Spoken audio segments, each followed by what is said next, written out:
delighted to welcome our featured speaker today, David Yurich. David has been one of Sudbury, Ontario's financial planning leaders for over 25 years. He specializes in the financial plan, implementation and wealth management, and succession planning strategies for all financial plans written by Sound Financial Strategies and David's firm, Wealth Management, and his clients. David helps business owners, professionals, and high net worth families build, preserve, and transfer their wealth. He's also very interested in special needs financial planning, and it bothers him terribly that less than 14% of those who qualify actually take advantage of the items in the tax law that will benefit people with disabilities like Alpha 1. His clients have benefited from his insightful expertise in recouping significant tax dollars to successful implementation of their long-term estate plans, to generating the highest returns on their financial investments. The results speak for themselves. David has many happy clients who are long-term clients and who achieve their financial goals. So David, thank you very much for joining us, and please, the floor is yours. Thank you, Jim. So welcome to the presentation tonight. This presentation was designed beginning in 2008 and going into 2009, and we've had a lot of success in presenting it across the board to many different charities and special interest groups. The special needs planning is again very near to me because I have two family members that are specifically impacted, and when I went out back in 2008 to try to take a look at what was there and available to them for financial planning, there wasn't a lot available. So as a result, we went out and created this comprehensive platform that can be either done in a comprehensive mode or it can be done in modular format. But I'm going to go through it tonight. It's usually about a 3-hour presentation. I'm going to cut it down to about the time that I have available. So I'm going to get right into it. So the overall goal with special needs planning is to really provide either the individuals or our communities, sons and daughters that have a disability with a quality of life. And not only a quality of life now, but when we have passed on. And with that in mind, a lot of individuals may either be gainfully employed, but if they're not gainfully employed, they may have to fall back on provincial support programs. And I'm situated in Sudbury, so I do work with the ODSP support program, and so we want to make sure that any planning that is done is coordinated through the government agencies as well. And the reason we do that is to ensure that we're not infringing on government regulations. So it's very much a minefield that you have to navigate. And if we are dealing with children, it's very important that the children do not outlive the benefits that we've tried so very hard to maintain and preserve, and so that they can derive the fruits from our labor. And so the planning has to be very accurate. So if we're dealing with children, as parents, we want absolute guarantees. You know, we want to make sure that when we go to bed at night that we have as much peace of mind in our minds that are going to ensure that our financial and our estate plans are as secure as they can be. But that in mind, we also have to ensure that, you know, if it is a family and if they do have a child with a disability, there may be other children, and so we also have to consider the needs of the other children and the fairness to those.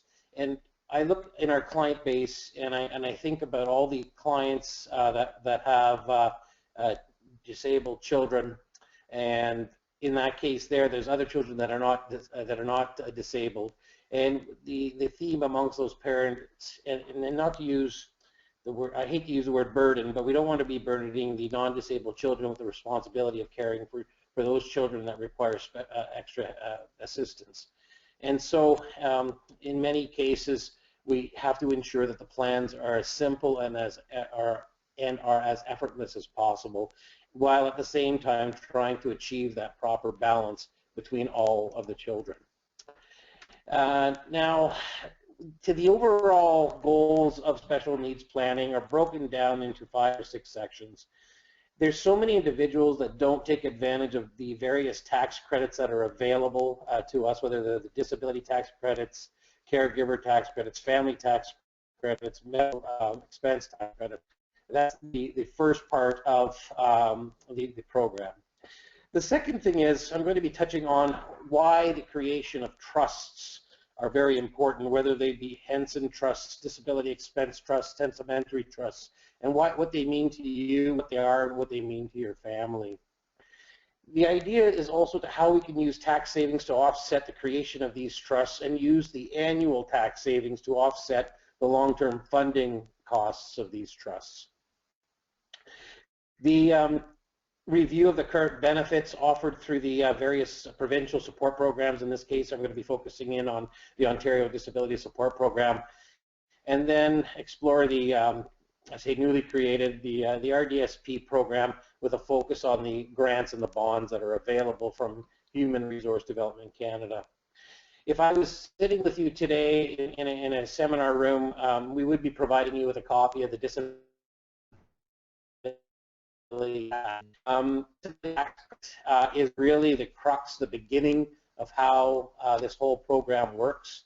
It is quite important for individuals that are suffering from a disability that they make the necessary application for the disability tax credit. It's a two-part program, or excuse me, it's a two-part application.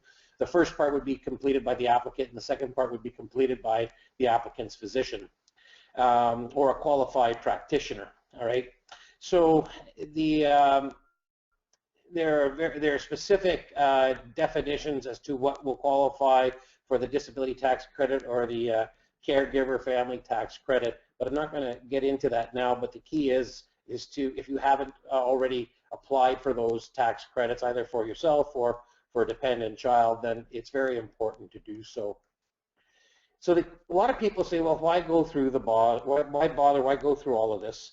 A lot of your members of federal parliament will assist in the application of that. We do a lot of disability tax credit applications as well.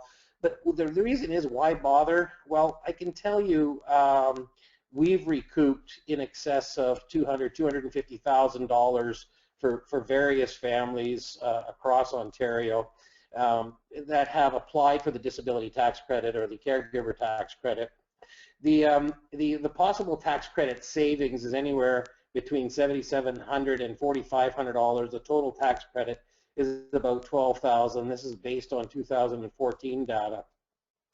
And what's important is that that's a tax credit.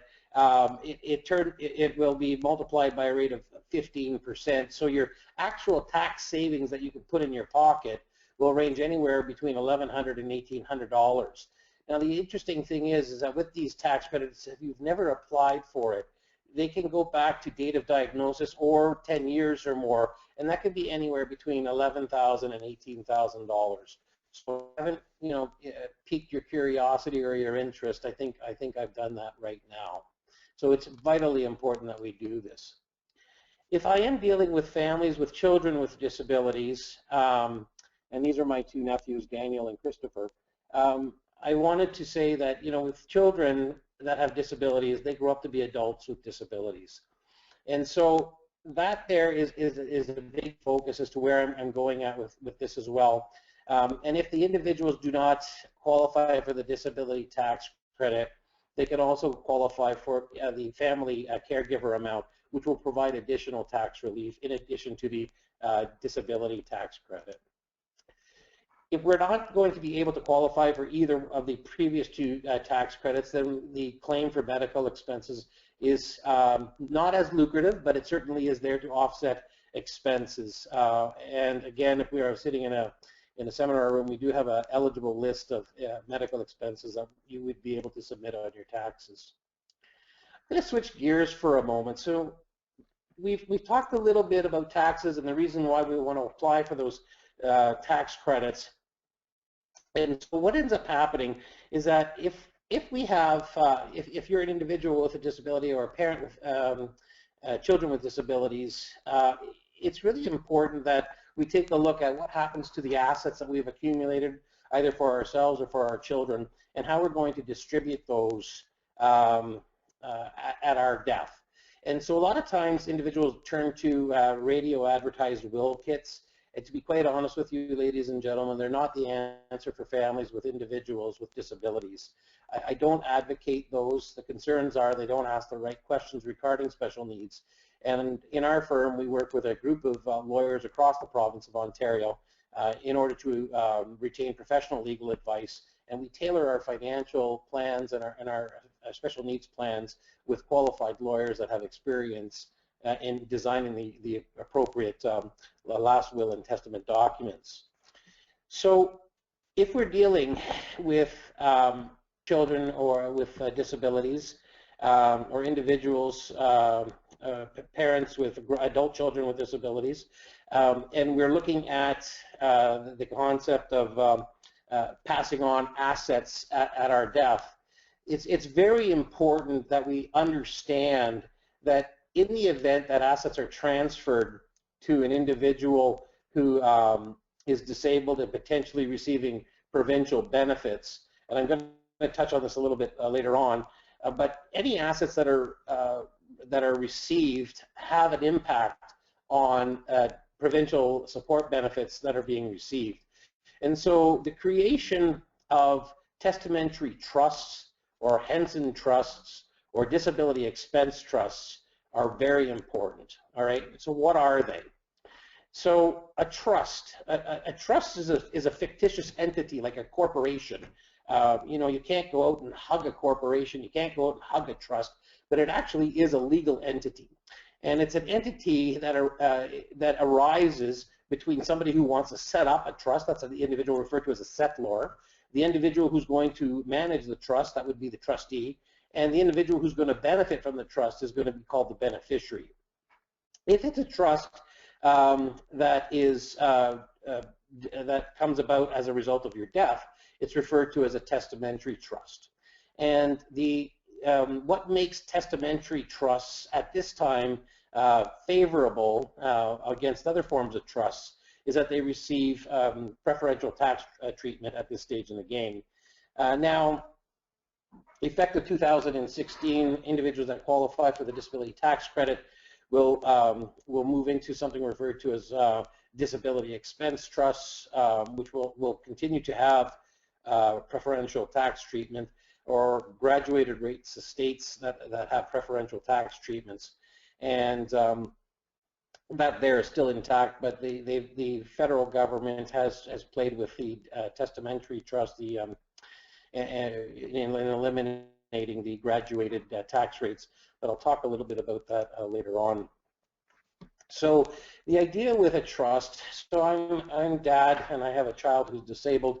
I can dictate, if I'm going to set up the trust as dad, I'm the settlor, and my child is the beneficiary. I can tell my trustee, whether it be, let's say, my back office, which could be Scotia Capital or Scotia Trust, you know, please pay Jack or Jill, you know, either the interest from the capital or capital from the trust, or a combination of both.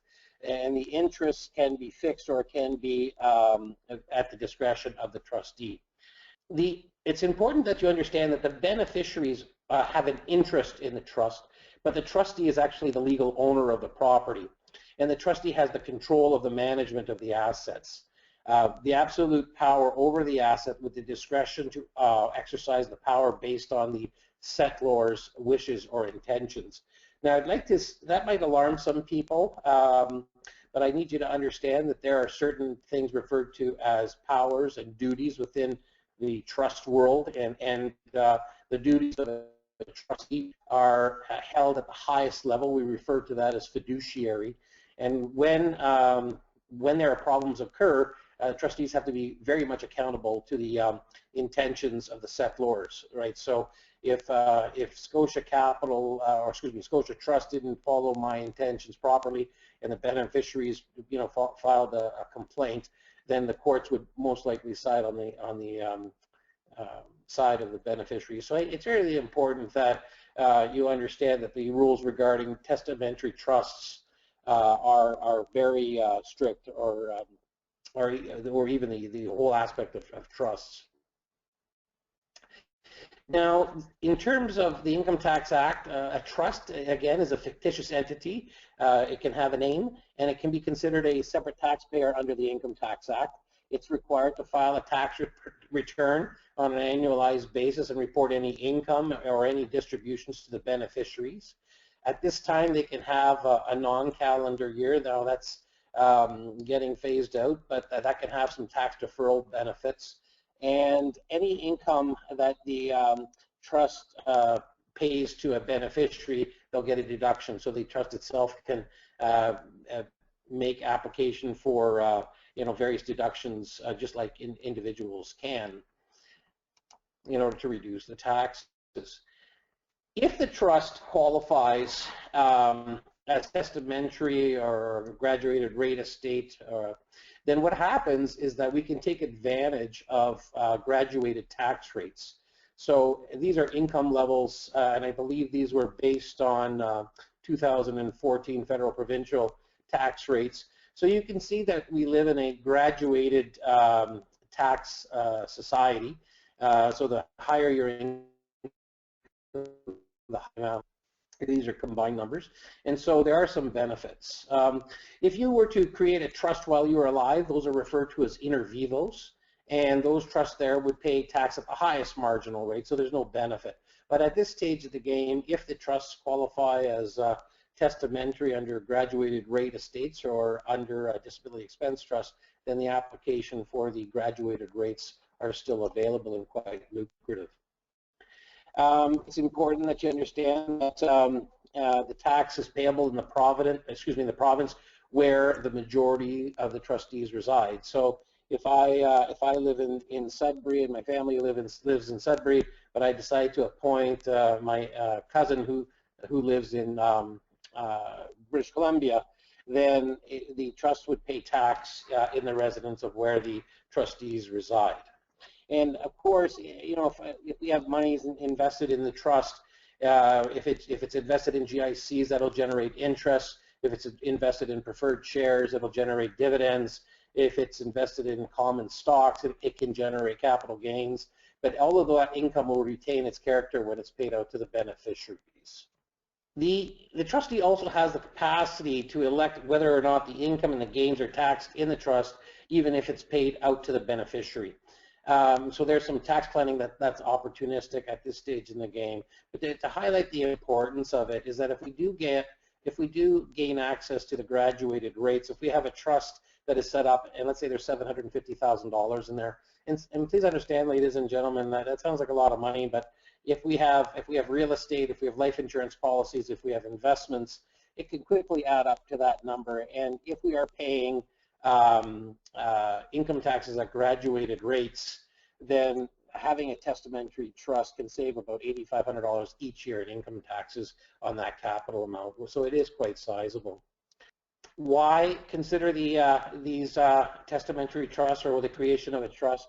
There are some cases where a spouse has enough assets in his or her name and they want to permit the spouse to have assets held in trust to save on tax.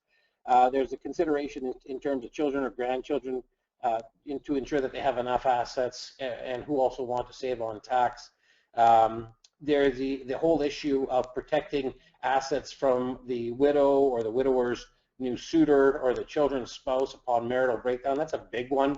A lot of times clients come to us, they've accumulated a fair amount of capital, and they want to ensure that whatever amount of money that they've accumulated follows the bloodline, even on marital breakdown. All right, and then finally, the consideration of trust setup. There are some individuals that just can't handle money, right? And so to protect from spendthrift activities or from individuals that have disabled children or children. So that's another important aspects of the trust creation. A little bit of a gear switching right now, which is the Ontario Disability Support Program. This is the fallback for individuals who are in our communities that are in need of help. It's a design, in Ontario, it's operated by the Ministry of Community and Social Services. And again, it's designed to meet the unique needs of people with disabilities who are in financial need or who want and are able to work but need support. And so ODSP will provide income support to help pay for living expenses like food and health and housing. A lot of individuals or clients of ours that have children, our whole hopes is that any children with disabilities will hopefully lead a very productive life, and we won't have to worry about falling back on provincial support. You know, housing allowances are beneficial. Income allowances are minimal at best. But the big driving factors for disability support services in Ontario is assistance with benefits, drugs, dental, vision care, hearing aids, diabetic supplies, transportation costs, medical appointments, all of those types of things.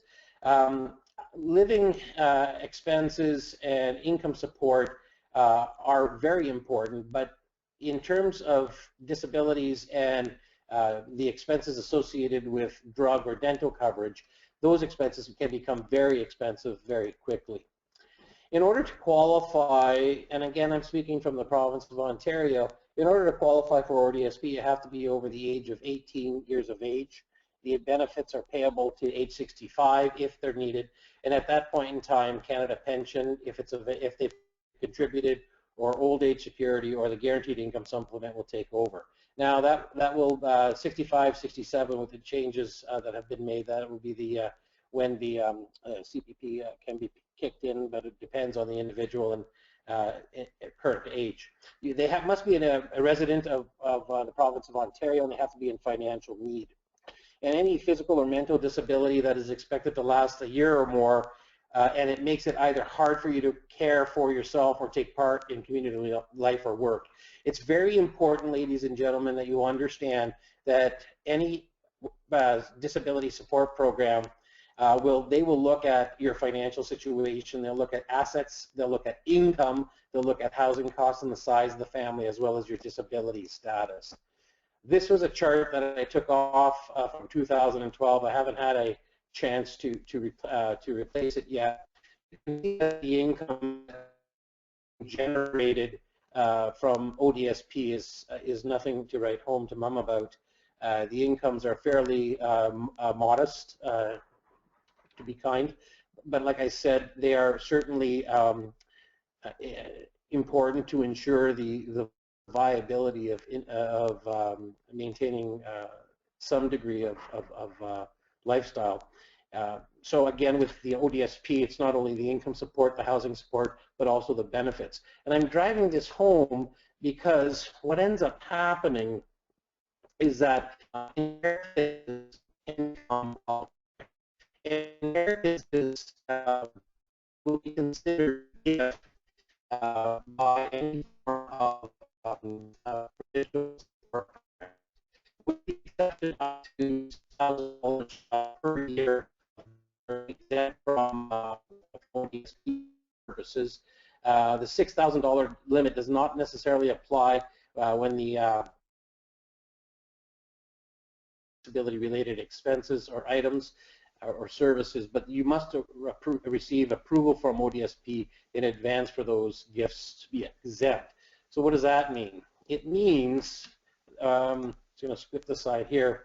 So it means that if you decide to receive or if you decide to leave your children with an inheritance, or you receive an inheritance, then the maximum inheritance you can receive without affecting any type of provincial support is $6,000. It's not much of an inheritance. However, if you receive $100,000 worth of an inheritance and you put that into a trust and it's paid into trust, well then that's great, because it will not be counted as a gift. However, the trust that is set up must be set up according to ODSP rules, otherwise your benefits can be affected. If the inheritance is more than $100,000, then you can still continue with benefits derived from ODSP if it is placed within a discretionary Henson trust or a disability expense trust. Now these trusts are set up through a will, and it gives the trustee the power to decide when to pay, how much to pay, what to pay to the beneficiary of the trust. I'm not going to go through the history of the Henson Trust, but it has been available since 1989. And the trust itself places the estate assets in the care and the control of a trustee to be administered for the benefit of the beneficiary.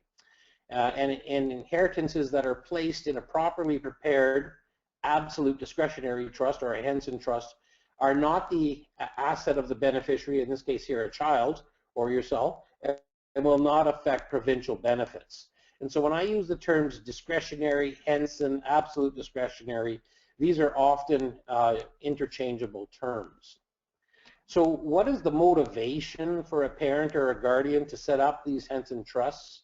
Well, the idea is that special beneficiaries can benefit from the guidance in handling large sums of money or significant assets. They can either be on a temporary basis or it could be long-term. And there are some beneficiaries that are just unable or unwilling to seek professional guidance, and there may be at some point be left without care unless provisions are put into place. So just to be clear, there is no lifetime limit to the exempt amount of assets that can be held in a discretionary Henson trust. In contrast, there's a $100,000 lifetime limit in a non-Henson trust, okay? And that's any trust that is implemented where the trustee does not have absolute discretion as to the payout of income or capital. So the bottom line is very simple. Henson trusts, ODSP, benefits and tax credits are special arrangements necessary to properly ensure that loved ones are given that extra care that they deserve and that inheritances will not be wasted. So what are the options for potentially funding the Henson trusts? Well, you can use individual savings on a regular basis. They can be set up from parents' estates.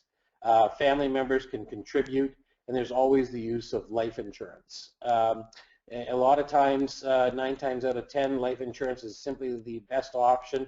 A lot of individual families that are preparing for children that are disabled, they'll use something referred to as a joint last to die permanent insurance policy, and that when the second spouse has passed on, it provides the necessary liquidity at the instantaneous moment that death occurs, and then the monies can be paid directly into trust.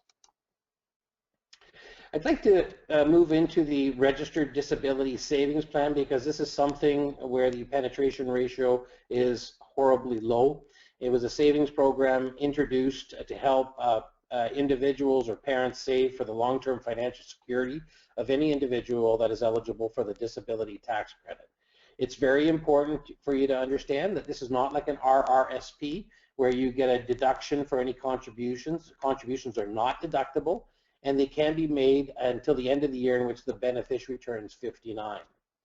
Any withdrawals of your contributions are tax-free. However, any type of grant that was paid to the plan, any type of bond that was paid to the plan, any type of investment income that is earned in the plan are included in the beneficiary's income for tax purposes when it's paid out of the RDSP. So who can become a beneficiary? So a beneficiary can be anyone that qualifies for the disability tax credit. They have a valid social insurance number, and that they're a resident of Canada at the time that the plan is entered into, and they're under the age of 60. Who can set one up? Well, the legal parent of a beneficiary, an individual who is a guardian, a tutor, a curator, or of a beneficiary, an individual who is legally authorized to act on behalf of the beneficiary, or it can even be a public department, agency, institution, again, that is legally authorized to act on behalf of the beneficiary. So when the plan is opened, the beneficiary's legal parent, parents can continue to be the plan holder even after the beneficiary reaches the age of majority. However, when the beneficiary becomes an adult, and in Ontario that's age 18, he may be added, or he or she, excuse me, may be added to the plan. In all other cases, if the beneficiary is over the age of majority and has what we refer to as legal capacity, the beneficiary is the only one who can be the plan holder and set up the RDSP. So again, they must be of age of majority and contractually competent. So if you do not have capacity in order to enter into a legal contract, then that beneficiary, even though they're age appropriate, cannot open the plan up. So in that case there, the legal parents or a body can be appointed to act on behalf of the beneficiary and can be appointed as the holder of the plan. In the event that the parent or the legal parent is not available to act for the beneficiary, an agency or a public department can also act as the holder of the RDSP assets for the beneficiary. In that case, the organization must have a valid business identification number in order to establish the plan. The holder who is not the beneficiary does not have to be a resident of Canada, but must have a valid social insurance number. Sorry about that. That's a little bit tongue-tied there. So an individual how do you set up and establish an RDSP? Well, they're very simple to do.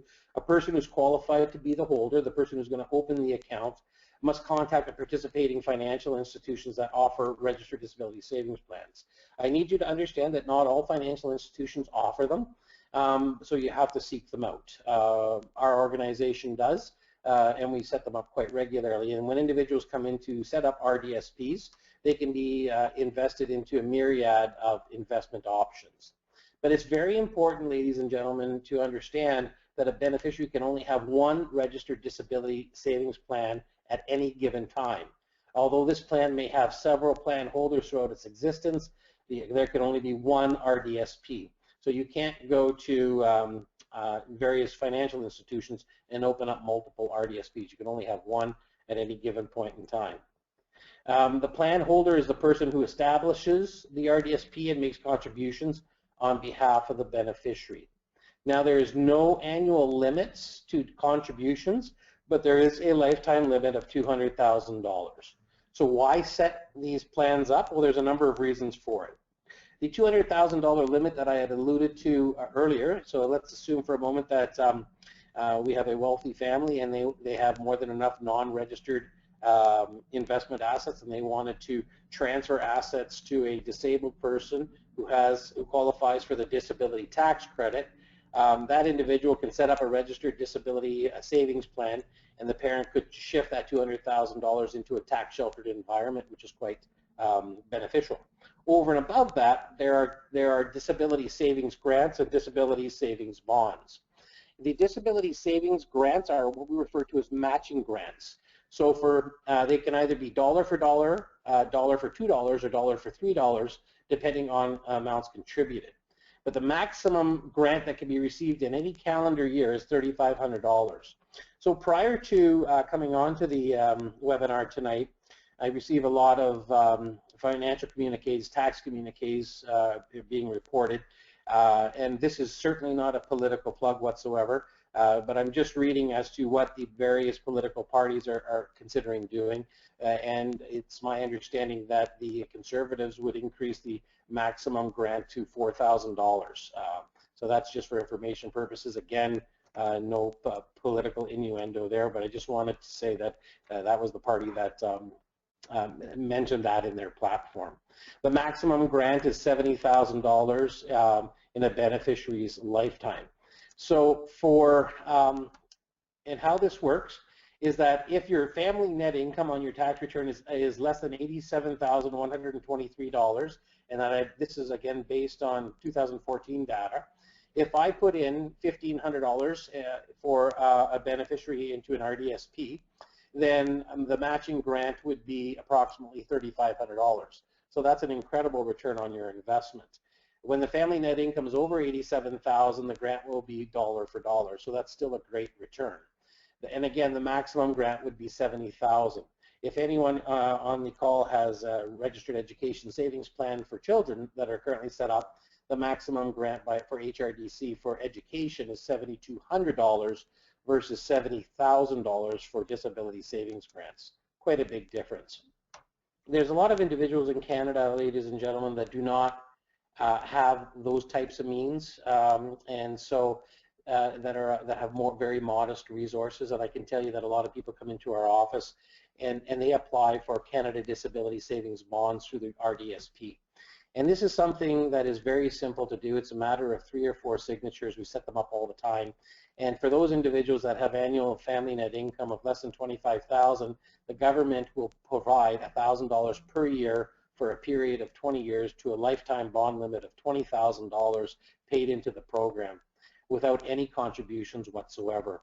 And so this is where I always say, you know, I wish people would just simply plug into our practice or plug into this program, because we're sitting on $20,000 worth of bonds and we're sitting on $70,000 worth of available possible grants that people are just not accessing. But again, it's vitally important. I'm glad that we can get this message out, and hopefully we can take advantage of that.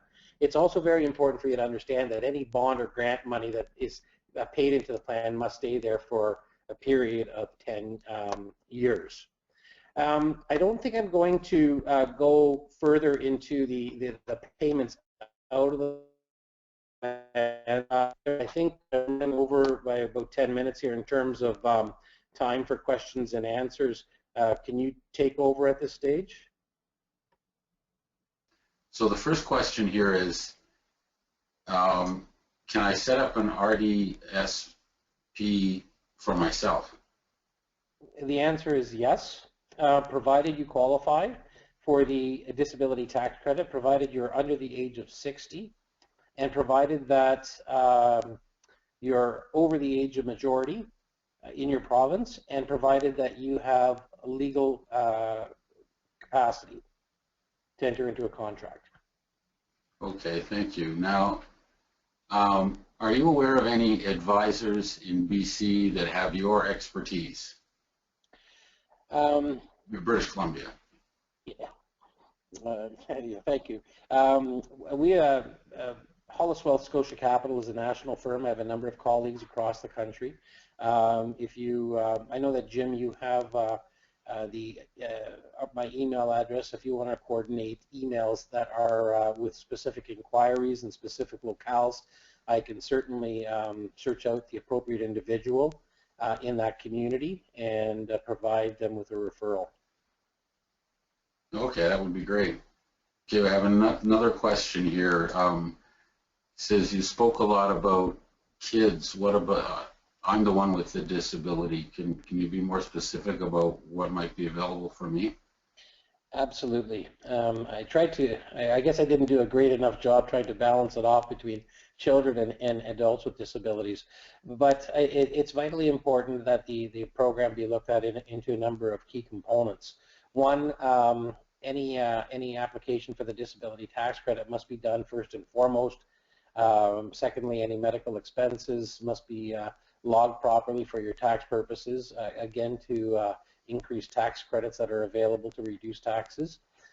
Third, if you've not applied for the disability tax credit, it's very important that that gets done and that you request retroactive reassessment of any historical tax years in order to recoup those disability tax credits from date of diagnosis or 10 years. Fourth, depending on what your income is or your assets are, the examination and the determination of whether or not the registered disability savings plan is appropriate for you is very important, whether it be from a pure tax sheltered purpose or whether it be for obtaining either the associated grant or bond money is also very important.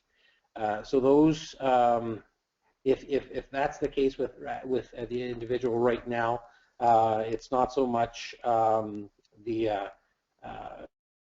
setting up their estate plan to pass their assets on to the next generation, but it may also be the consideration as to if the adult is going to be receiving any form of inheritance, and this is a delicate matter where broaching that subject with parents or grandparents, you have to be very careful in terms of what you receive and how it's received, because you want to ensure that if there is the slightest of possibilities that you are going to receive an inheritance, then the individual who's going to be transferring assets to you, you may want to have the whole discussion of trust setups, because if in the event that you're on any type of provincial support program, then you have to make sure that you're not going to infringe upon any asset and or income limits by the provincial support program. So those are things for you to consider very much. Next question here is, can you give more info on who qualifies for the DTC? And a follow-up question, and the link where we can get the specifics. So, ladies and gentlemen, you can Google www.cra.gc.ca. That's Canada Revenue Agency's tax website, I should say. What you're looking for is the T2201, which is the disability tax credit certificate. On that form, you will be able to determine who can use the form and why, what is the disability amount. If you're unable to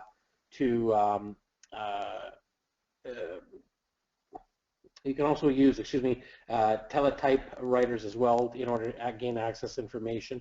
In order there's a certain pre-qualifying questions that will determine whether or not you are eligible for the disability tax credit. They talk about inordinate amount of time that it takes you to do the necessary activities of daily living, whether or not you're on life-sustaining therapy. They're marketably restricted, prolonged. So there are a number of things that are available on the T2200 that can be used as a self-assessment tool in order to first determine whether or not you would qualify. And then secondly, I believe that most physicians, they will charge anywhere between $50 and $75 in order to fill out their component of the disability tax credit. That would be a conversation that I would be having with my physician to determine whether or not his or her views would be supportive of the application, and then I would certainly submit that for determination by Revenue Canada. Now, I also need you to understand that there are times where Revenue Canada will reject the application, and I know that there are various lawyers that will certainly go back and push and appeal those decisions on individuals' behalf with CRA, but that's the T2200 disability tax credit certificate that you can use the search engine on the CRA website to obtain it. Will give you a very good indication as to whether or not you qualify. Okay, and this question is from Karen. She says, I'm 55 with a disability. I do get the tax credit. What savings plan could I do for later years? I live in BC. You are eligible to open a registered disability savings plan up until the age of 60. Depending on your financial circumstances, you would be eligible. If you said your age was 55, you would be either eligible for bond and or grant money to be paid to the plan to the end of the year in which you're age 59. It's very important for you to understand that between the ages of 55 and 65, you must continue to be qualified for the disability tax credit. And I say that because the bond and the grant money must be left in the plan for a period of 10 years. I received a monthly disability pension plus survivor's widow pension. Being 55, I'm finding it very hard to make ends meet. Find any help financially, if there's any help available in BC. I think I'm going to have to defer that question. I can't comment. I don't have a lot of experience with the British Columbia Disability Support Program. Okay, Karen, if you want to give me a call tomorrow, I can talk to you about that. The phone number here is 1-888-669-4583. It's 1-888-669-4583, and my extension is 101. So I think at this point, as remember David said, if you want to send me an email with any further questions you might have, I can forward that on to David. And actually, when you get the survey, one of the questions is, do you have any other questions for David or for us? So you've got both of those options available. Jim, I'd also simply like to inform people that there are two websites in particular. The Sound Financial Strategies website is www.soundfs.ca. Jim, perhaps you can send that out. And the David.Yurich wealth management website. On the SoundFS website is the full PowerPoint presentation. There is a special section under disability needs planning there that has additional information on it that I wasn't able to cover tonight, but it certainly is a resource. And again, if individuals have any questions, if they want to either choreograph them through yourself or search us out via the internet, we'd be more than happy to answer the questions as well. Thank you very much, David. In fact, on behalf of Alpha One Canada, I want to say a really big thank you to you for taking the time to make your presentation and, of course, to answer the questions from the people online. I'm sure we learned a lot. I know I certainly did. If you've not done so already, please visit our website to view our other videos. You won't be disappointed. So this concludes our webinar on special needs financial planning. Again, thank you, David, and thank you, everybody, for participating. And we'll see you next time, which will be November, when we'll have Mike Bennett, who's a psychologist, is going to talk about feeling better by thinking better. So thank you, and good night. Good night.